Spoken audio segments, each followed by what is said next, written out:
So here we go. So how did we get here?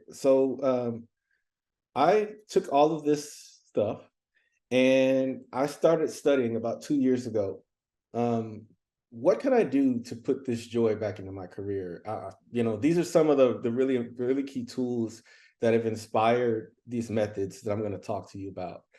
Um, I don't know if you're familiar with BJ Fogg. BJ Fogg is a behavior designer and psychologist. And he has this really neat methodology and framework called Tiny Habits. He also has it's a free service that you can go to, and he helps you to learn how to build behavior design and do this little 5-day challenge called Tiny Habits. The Happiness Project, I would definitely recommend that book if you've never read it. It's by New York Times best-selling author Gretchen Rubin. She has a podcast, and she talks about. I don't know if you've ever heard of the genre method journalism. She's kind of like a method journalist for happiness. She in this book she walks through. I think she calls it 7 laws for adult happiness, for how you can kind of spruce up and build your own kind of happiness model. Obviously, I have in here this Humor X, which was a course that I took, and that's where I got the remote meeting facilitator certification. But that's actually a course that's taught at Stanford, and they have a book that accompanies that. Some sprinkles in of inspiration from gamification, which is that Octalysis, teambuilding.com, which is a great place to get icebreakers. They have a lot of stuff. So you can see there's a lot of mixtures of fun. There's some self-help in here. There's some happiness movement. And so all of those things put together um, is how I got to this mission of spreading love and inspiring joy with design. And so when I first put this together, you can see the rough and ugly Word doc. I had this really long list of things that you could do to design joy into any kind of a work situation, no matter how boring, corporate, and disconnected it was. And so I started to try to figure out how can I make this work so that other people can practice it. The first version of this was what's called an organic product, which is something that you use to kind of help yourself. And so you're kind of your own user, right? So you can do all your own research and all your own data, and then you kind of start testing it on yourself to see if it works. And so that was the first version of these methods. Um, and so I took those methods, and in the month of May, during Mental Health May, I decided to apply those methods to the experience of self-care. And these are the 7 common self-care activities that I decided, you know what, if these were better, if these were easier to achieve, to do, and I could do them more consistently, I think it would really help me to improve my mental health for May, but it would also provide a whole bunch of case studies for how joy methods could work for other people.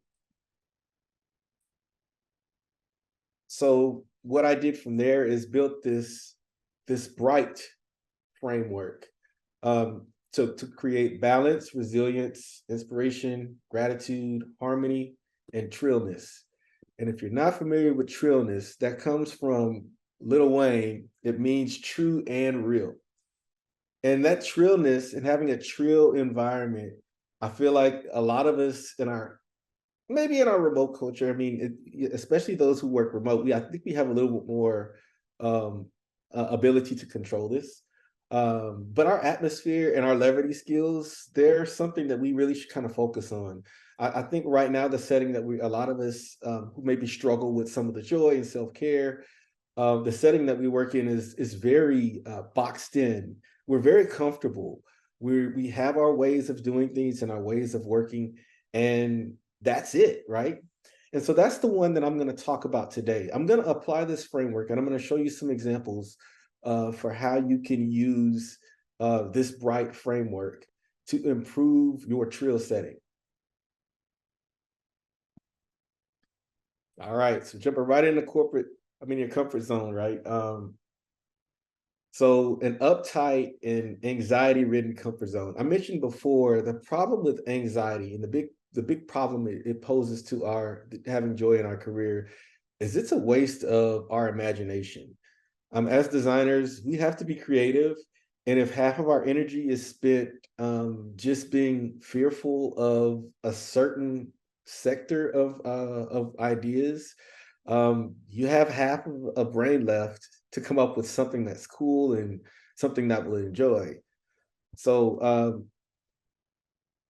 the first thing I want to talk about is so what's going on with our environments to begin with. What's the struggle? What's the pain that's going on with our settings? Well, I noticed a lot of staleness and boring, and of course it's not just I've worked not just in oil and gas because that's not the reason.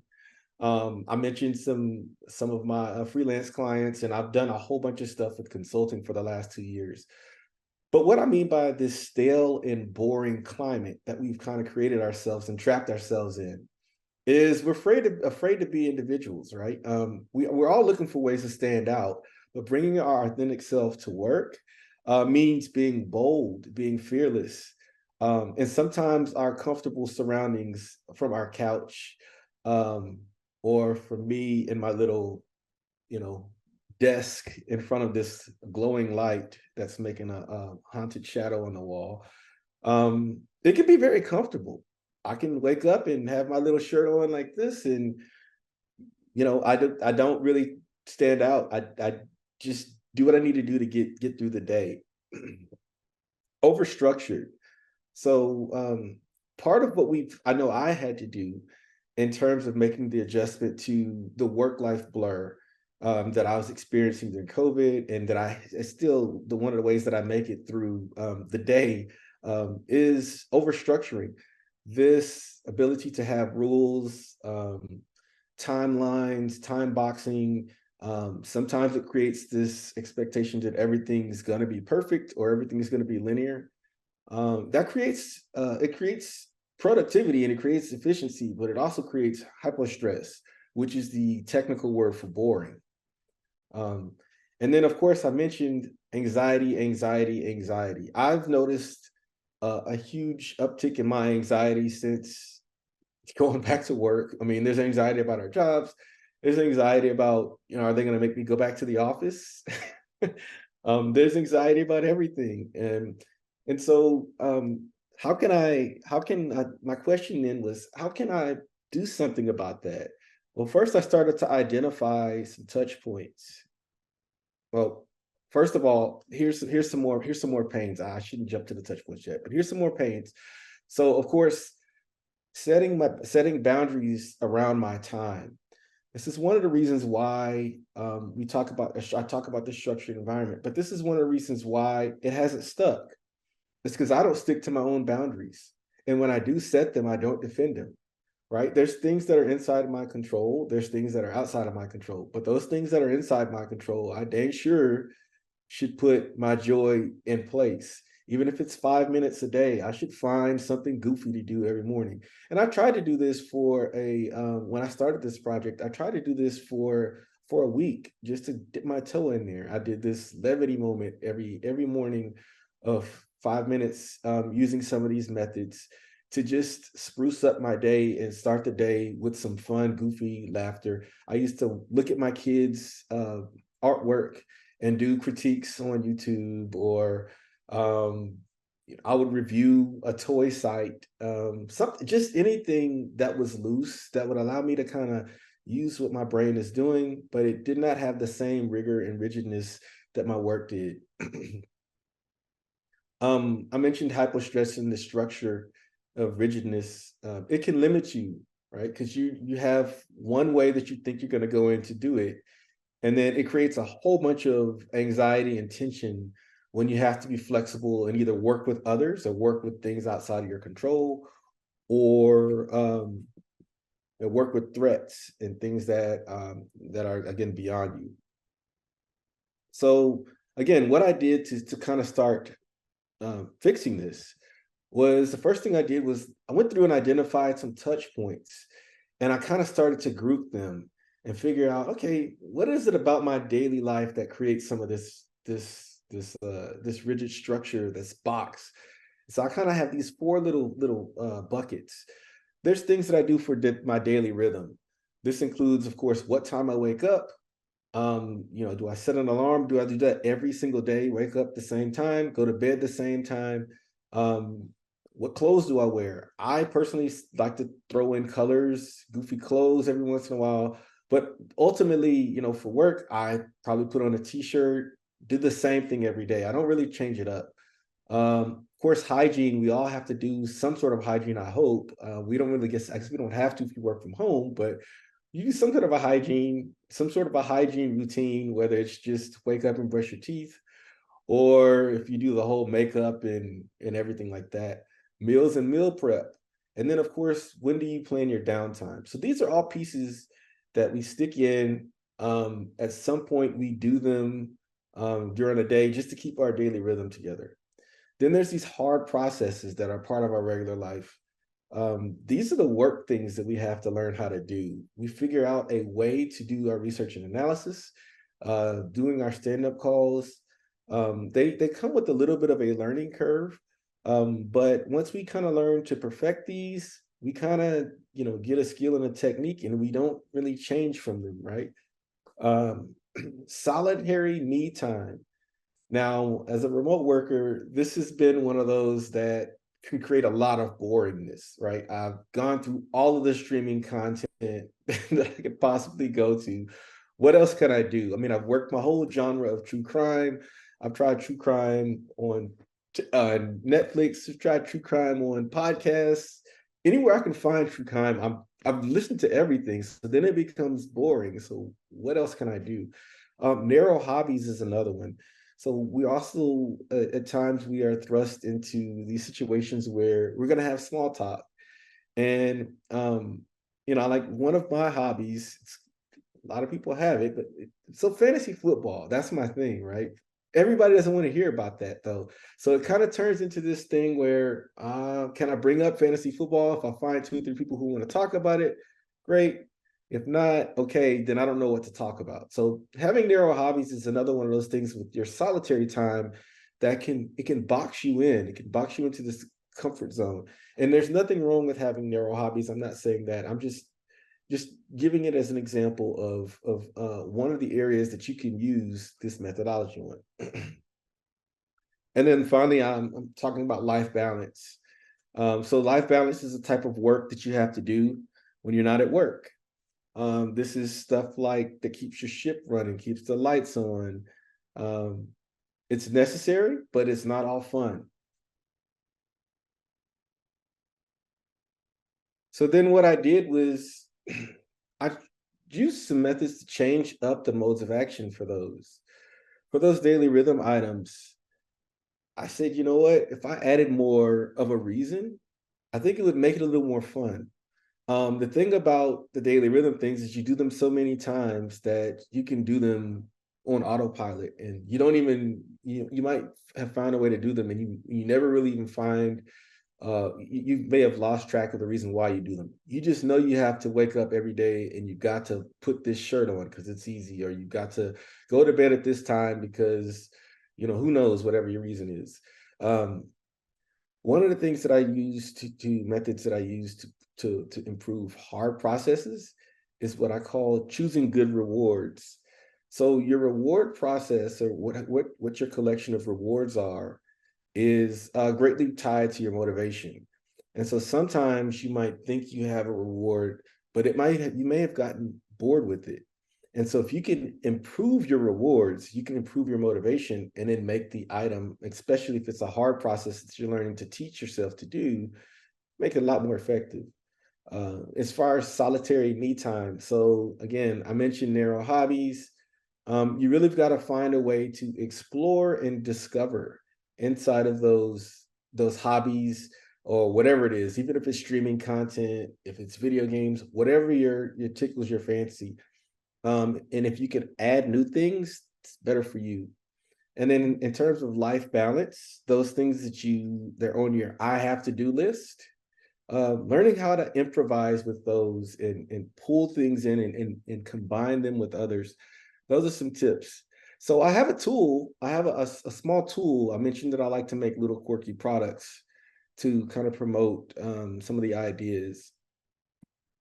And so I made this. This is a demo. Made this box of cards. You can steal the ideas to add play, laughter, and curiosity back to your into your day. And I have 36 of them. And so I don't have time to go through all 36, but I brought in I think I brought in 3 of them just to demonstrate how they work. What kind of prompts that I've kind of put together. So let's go through those. So this first one, all right, so this strategy is called superstition. And so everybody's familiar with superstition, and this is a way that you can build on that give me a reason power. So say, for instance, you got to brush your teeth. Find an unexplainable object and give it some kind of a superpower.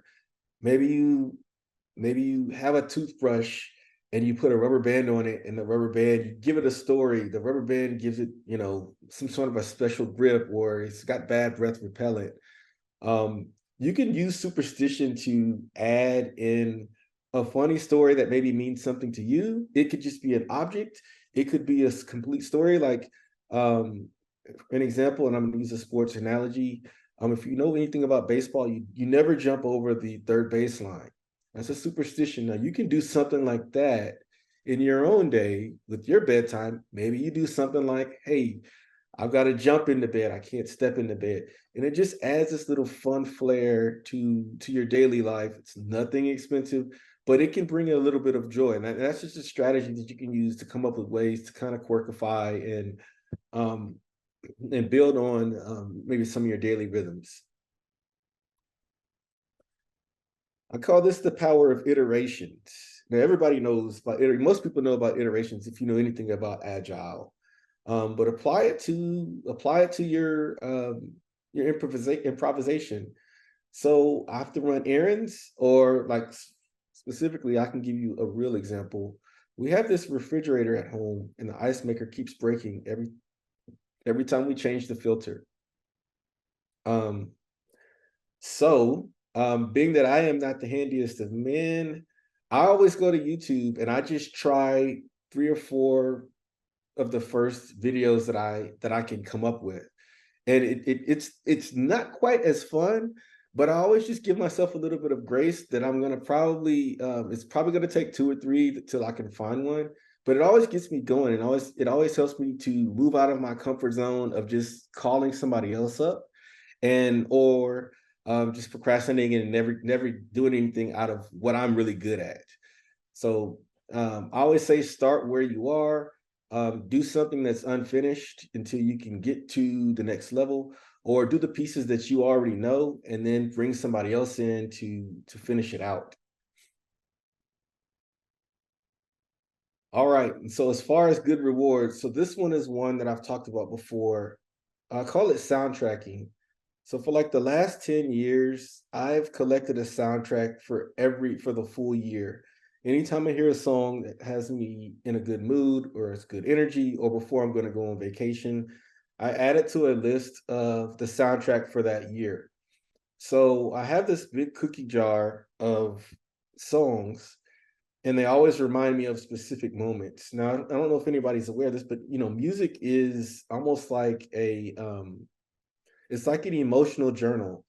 When you hear a song and you have a certain feeling, it usually takes you right back to that same feeling and moment. So you can use this superpower, this little trick, to capture the emotion of a moment, and put it down as a good reward. If you've just finished, let's say you've just finished learning or training on, a new research strategy, or you just learned how to use Figma, you can pull out your soundtrack and play that song that directly is related to a happy moment, and give yourself that as a reward. And this is the way of giving yourself rewards without having to go and buy something. It's completely free. It's just a little bit of imagination. And so those are those are the ideas that I came up with. Now, there's more, but in honor of time, I'm not sure if I'm going to be able to get through them all. And I see we have about 10 minutes left. So what's next? I wanted a preview. So I actually have a toolkit of 6 different tools that I've made. Now, we just talked through the prompts for levity and ideas, but I have some workshops, some activities. I have an article that I'm brewing, and I felt like I might not have time to go through them all. So what I am doing is I've put together this happy hour that is going to be releasing on Eventbrite this evening. I wanted to make sure everybody on the call had the first chance to join it. And if you're interested in learning more about some of these topics about injecting joy into your design career, finding funnier or funner projects, collaborating with others who maybe have a little bit more of a light sense of whatever it is, just some good energy. I would like to find others who are in this kind of the same vein. It's just going to be just like a free mixer, just to get collect some people together who kind of have the same have the same mindset. We'll share a little bit more about some of the other products and ideas that I have. And so definitely, I can add I can make sure we distribute the link to this. If Zachary hasn't yet, I know I told him right before, but I don't know if he has yet. But I'll make sure I'll put it in the chat before the meeting is over during Q&A. Lastly, if you're not really ready to join in and meet a whole bunch of people, because I want to try to keep this is going to be relatively small, you can always go to my site. So I mentioned this project's about 2 years old. So I have this site set up called Work Game Perk, where I'm also on Instagram and Twitter, where I share all kinds of little things that I found that can help you with joy, self-care, and wellness. And so I definitely encourage everybody to follow me. You can contact me or connect with me on Work Game Perk or on the social networks. I am looking for new followers, just because, again, I think that helps me to kind of measure whether I'm really kind of moving the needle and inspiring others to be a little bit more fun in their design career. And the more fun collaborators that I have to work with, I think the better we have at inspiring others to be fun as well. And so let's see, I have 10 minutes left. So I have enough time. I'm going to walk you through one of my other sections. So I mentioned before, boxing in, right? The comfort zone. Another one of the superpowers, here that I felt like I investigated during the month of May is journaling.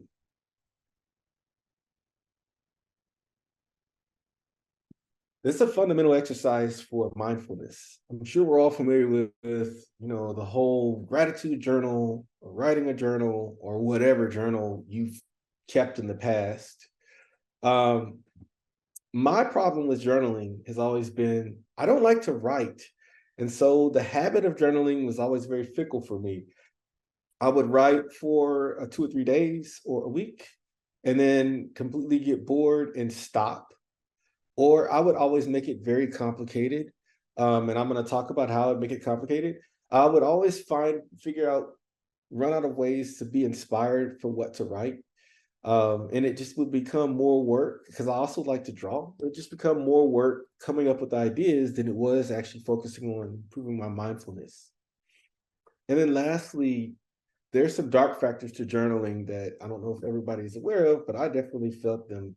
So I have an issue with overthinking, and journaling was one of those things that really set it off. I would get so consumed with finding new ideas and stuff to write that I might be putting stuff in my phone while I'm not supposed to be, like when I'm driving, or I would wake up in the middle of the night. Oh, that would be a great idea to add to my journal when I'm supposed to be sleeping.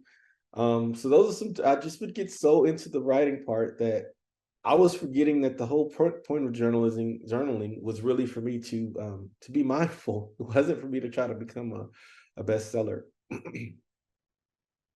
So I mentioned this before, this struggle with no ideas, sitting there for 5 to 7 minutes and not being able to put anything down, or just, you could do the 750 words thing where you just write a whole bunch of gobbledygook and you never go back and read it. That would be one of my struggles.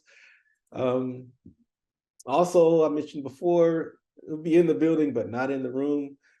Quite often I would put together these journal ideas and should be doing something different. So I noted that as far as journaling, I wanted to get this penless journaling experience. So it was always with me, um, if in case I came up with an idea. And I tried several different ways to try to get around that whole idea of not really wanting to write. I tried quantified self, which is, using apps and watches and all that kind of stuff just to kind of capture stuff. I've tried visual library, which is like sketching and drawing out stuff instead of writing. And also tried PKM, which is personal knowledge management, which is something like bookmarking and microblogging and just categorizing all the information very, very distinctly. And the struggle that I had with these again was that they all kind of take a little bit of a technology lean, and I became more obsessed with the practice of doing them versus the mindfulness. So what I did to kind of get around that was I kind of came up with some more ideas and I put them in these little cards, and I called it all odd journaling for designers. And these are ways to get off of your device and get back into your mindfulness, doing some sort of an activity that was a lot less righty. So here's a couple of ideas that I came up with. The Pay It Forward project, which again, I broke this down into two different types, which is selfie moments, which are things that you might use to journal about your own inner workings. And then I think the other one is called vibe ideas. So these are really more about building more around you, more consciousness around you. And so you can see here, like in the Pay It Forward project, what you're doing really is figuring out a way to grow gratitude into appreciation.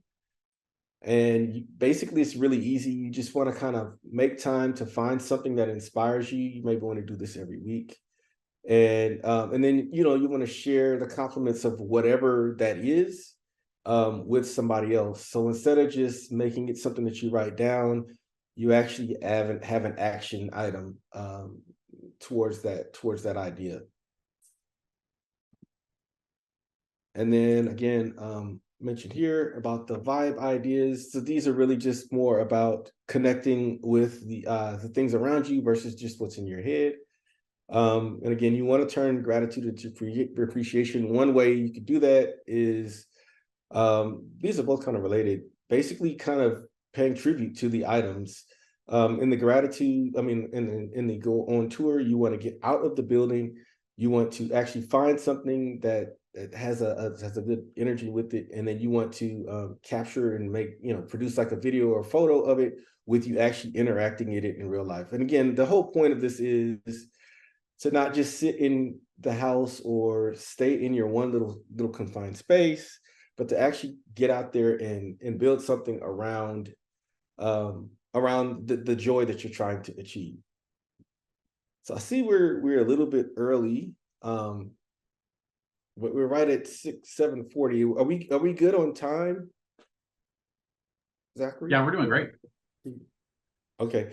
I want to go ahead from here. I think I've kind of spilled a whole bunch of different ideas, but I want to go ahead from here and open up for Q&A. If there are any questions or comments or feedback. Ask a question, Rodney. Are you ready? Yes. Yeah, so journaling, one of the things that I was asking is it not like you set up a time and you journal that time every day, like before you go to bed or before you end your day at work, just take a time and note down your. So you mentioned that sometimes you get out of inspiration to get ideas. This is not journaling as writing your day about. I wanted to know your perspective on that. On like what time and like how to make it more of a consistent practice? To make it more consistent practice, why not write about your day itself instead of looking for an inspiration? So are you asking like how what would you what would I kind of advise about expressing yourself more consistently? I'm trying to make sure I understand. Yeah, so I wanted to say that journaling for me is just writing, uh, writing about your day, about how did it Hmm. go, what you like, what did you not like, what was making you loaded, what you making you lighter, you know. Got it. So I Yeah, think for me it was more about just writing, the activity. Just like what he mentioned is a rhythm. For me, journaling sure. falls under rhythm rather than, your last category of things that makes you feel right. Third category. So No, I get what you're saying. Yeah, I mean, I think I usually intend to start out with kind of capturing my day, kind of recording and just kind of unpacking what happened so that I can kind of be more aware of my experience. But one of the reasons I put this together is for some reason or other, after I write for a couple of days, my brain just starts doing something different, and I'm no longer capturing. I start creating in that journal, and then again, that's where it becomes obsessive, and that's why I try to put these methods together because they keep me from doing that. They really keep me with the whole idea of if you're journaling, you should be really reflective, or you should be kind of, it shouldn't be as much of a strain about writing. That was my whole point behind the activities. And again, everybody probably doesn't struggle with that same thing. I know some people might struggle with expressiveness with their journaling. They might, just be a little bit shallow, but that was my whole point here is just something that would kind of take me away from typing things in my phone in some sort of a digital journal, because screen time is just something that I'm trying to limit, or something that would keep me from obsessing about, writing syntax, sentences, periods, and all that type of stuff. sure, thank you. I do have a follow-up question on journaling. Is Oh, sure. you mentioned that you have tried several ways of doing it. And I think about journaling myself a lot of time, thoughts and ideas that come into my mind. But the only thing is I want to, centralize everything.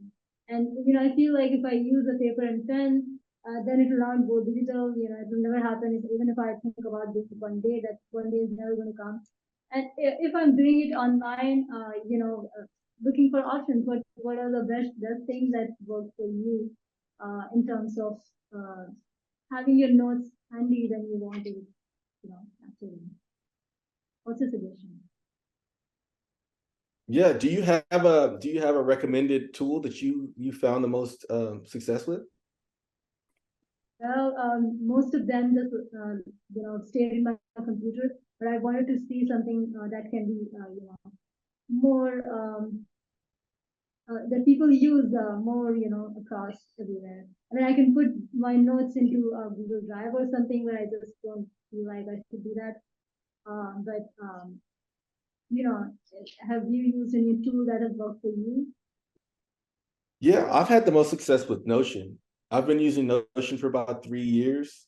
So the tools that I've used most frequently, I use Google Drive, I've used Notion. I've also I find it really handy just to use the Notes app from Apple on my phone.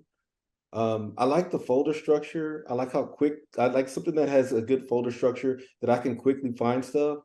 And Apple started to create this smart folder system to where you can organize it, because that's the outside of, like I mentioned before, obsessing and trying to read it, trying to figure out how to organize all the notes so that if I ever wanted to come back and read it, that's a big problem after you do it for a long time. I had Evernote for the longest, and the tagging system became cumbersome. Exporting them out was cumbersome. It was just a lot of pain having that digital version of my journal. And every time I would go look for something, I would be searching and searching and searching. And sometimes if I couldn't find a good keyword, it did not work out very well for me. So I would say Notion would probably be my recommended tool. I do have a lot of more comments, but I want to give chance to other people. I just agreed with a lot of things that you mentioned, and in many ways, as a designer, I would have implemented them. But I'm glad that you made it more structured and you have a lot more going on there. Yeah, over to back to you. Sure.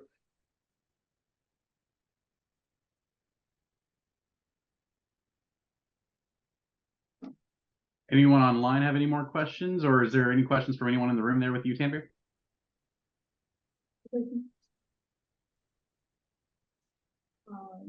No questions for this here. Okay.